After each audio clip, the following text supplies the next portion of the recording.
इतिहास के पन्ने में बहुत से नाम दर्ज हैं, लेकिन एक नाम ऐसा है जिसे सुनकर आज भी रोंगटे खड़े हो जाते हैं। एक ऐसे शख्स जिसने कसम खाई थी कि वो जीते जी कभी अंग्रेज की बेरिए में नहीं बंधेगा, जिसने 15 साल की उम्र में अपनी पीठ पर कोरे खाए पर वंदे मातरम कहना नहीं छोड़ा।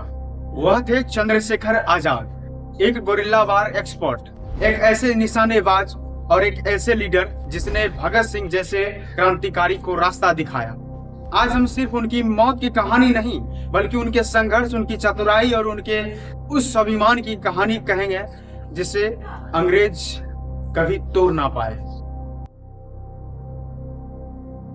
23 जुलाई 1906 मध्य प्रदेश का भावरा गांव पंडित सीताराम तिवारी के घर एक बालक का जन्म हुआ। बचपन से ही चंद्रशेखर का मन पढ़ाई से ज्यादा धनुष बाण चलाने में और जंगल में शिकार करने में लगा करता था, लेकिन नियति उन्हें कहीं और ले जा रही थी। 1921 में जब जलियांवाला बाग के नरसंहार की खबर देश भर में फैली तो बनारस में पढ़ रहे 15 साल के चंद्रशेखर का खून खौल उठा। उन्होंने गांधी जी के असहयोग आंदोलन में हिस्सा लिया और पहली बार गिरफ्तार हुए। जज ने पूछा नाम क्या है? लड़के ने छाती तान कर कहा आजाद। पिता का नाम स्वतंत्रता। घर कहाँ है? जेल खाना। उस दिन उन्हें 15 कोरे की सजा मिली। हर कोरे के साथ जब उनकी खाल उधारी तो वह सिर्फ भारत माता की जय चिल्लाते। इसी दिन से वह चंद्रशेखर तिवारी से चंद्रशेखर आजाद कहलाने लगे। 1922 में जब चौरी चौरा कांड के बाद गांधी जी ने आंदोलन वापस लिया तो आजाद निराश हो गए। उन्हें लगा कि बिना हथियार उठाए ये आजादी नहीं मिलेगी। तब 3 लोगों मिलकर HRA बनाया। अब बारी थी क्रांति के लिए पैसे जुटाने की। काकोरी कांड। आजाद ने अपने साथियों के साथ मिलकर अंग्रेज की खजाना ले जा रही ट्रेन को लूट लिया। बिस्मिल, उस्फाक और रोशन सिंह पकड़े गए और उन्हें फांसी दे दी गई, लेकिन आजाद अंग्रेज उन्हें ढूंढते रह गए और उनकी नाक के नीचे से निकल गया। काकोरी के बाद आजाद पर भारी इनाम था। वो मध्य प्रदेश के ओरछा के जंगल में पंडित हरिशंकर ब्रह्मचारी बनकर रहने लगे। कहा जाता है आजाद इतने पक्के निशानेबाज थे कि उड़ते हुए पक्षी की आंख भी फोड़ सकते थे। पंजाब में उनकी मुलाकात भगत सिंह से हुई।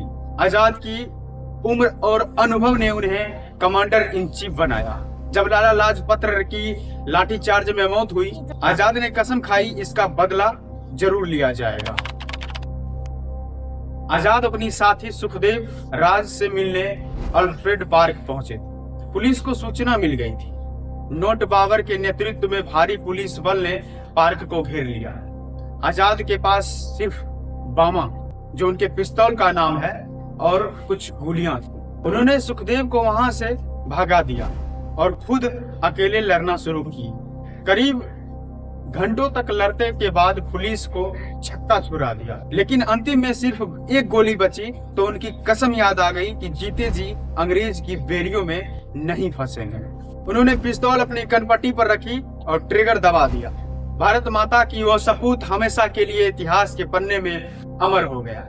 चंद्रशेखर आजाद की शहादत ने पूरे देश में ऐसी आग जलाई कि 16 साल बाद अंग्रेज को भारत छोड़कर भागना पड़ा था। आजाद मरकर भी मरे नहीं, वे आज भी हर उस हिंदुस्तानी के दिल में जिंदा है। उनकी वो पिस्तौल आज भी इलाहाबाद के म्यूजियम में रखी है, जो हमें याद दिलाती है कि गुलामी की जंजीरों से ज्यादा ताकतवर एक इंसान का संकल्प होता है। तो दोस्तों, आपको आजाद की जिंदगी का कौन सा किस्सा सबसे ज्यादा प्रेरित किया और मोटिवेट किया? कमेंट में जरूर बताएं। ऐसे ही वीडियो देखने के लिए हमारे चैनल को सब्सक्राइब करें और लाइक करना ना भूलें। मिलते हैं किसी नेक्स्ट वीडियो में किसी नए टॉपिक के साथ। तब तक के लिए जय हिंद।